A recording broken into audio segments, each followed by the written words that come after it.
क'क्राझार जिल्ला बतझर महकमानि सिङाव थानाय टिपकाइ प्राइमारि बिपिएफ मावख'आव दिनै मोनसे सावरायमेल लानाय जायो।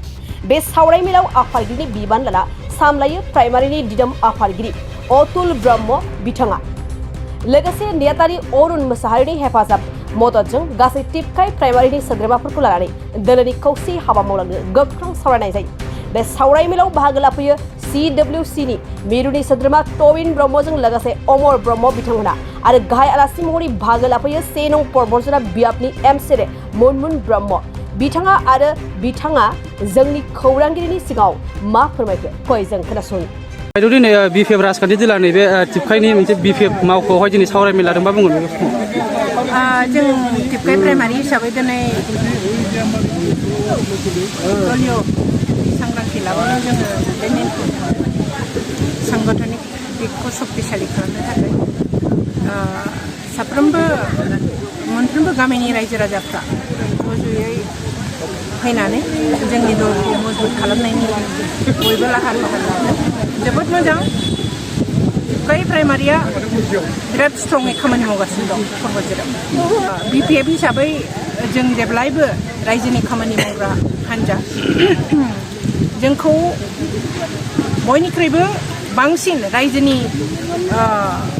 सिबिजानानै रायजोनि अननाय मोननानै रायजोनि बिश्वासजों जोंनि बिपिएफ दला विभिन्न घाट प्रतिघाट 2020नि जे बिटिसि MCLA नि इलेक्शनमोन, बिटिसिनि इलेक्शन, बे इलेक्शनाव जोंनि सायाव षड्यन्त्र खालामनानैबाबो जोङो घाट प्रतिघाट नेवसिनानै रायजो राजानि बिश्वासजों जोङो बयनिख्रुइ संख्य गरिष्ठता जों मोननाय मोनसे दोल बिटिसिखौ सोरजिनाय जों बिपिएफ दोल। गतिके बे बिपिएफ दोलोआ जोङो जेब्लायबो रायजो राजाजों दङ, जेब्लायबो रायजो राजानि जौगानायनि थाखाय जों मावगोन। MCLA फान्डानो होन अइन जिकुनु प्रकाराव जोंहा गोबां माबा दङ। जों 15 बोसोराव बतझराखौ जों माबादि उन्नति खालामबोदों बेखौ बयबो रायजो राजाफ्रा मिन्थिगौ, बयबो रायजो राजाफ्रा नुदों। लामानिफ्राय आरम्भ खालामनानै दालां, स्कुल इत्यादि हस्पिटाल जों लुफुंजोबदों आरो फैगौ दिनाव बेनिख्रुइ साबसिन आरो जाफुंसार होनो थाखाय बतझरनि रायजो राजाया बिपिएफनि जरियतेनो मावफुंनो थाखाय सांग्रां आरो हेफाजाब होनायनि थाखाय दिनै थिरांथा लादों। बतझरानि रायजो राजाफोरा जयैनो बतझरानि उन्नतिनि थाखाय हाग्रामा महिलारिनि नेतृत्वनि दल बिपिएफआव हेफाजाब होनांगौ, जोंनि बिटिसिखौ रैखा खालामनांगौ। बिटिसिआव जे जोंखौ दुर्बल खालामनायनि जे दानि सरकारा जे प्रसेस्टा खालामगासिनो दं बेखौ नस्यात खालामनांगौ।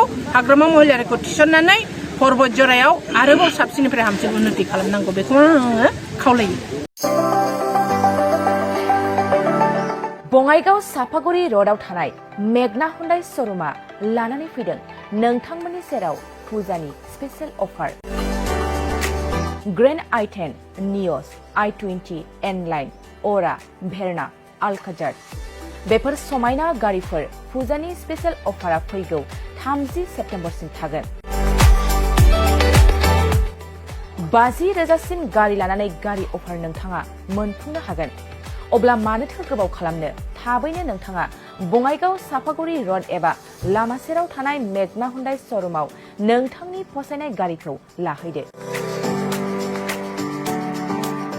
गोबां मिथिनो थाखाय नैबे जानबुं नाम्बार 9101093856 8011827497 700279673 70026948111 आव खौरां लाहर।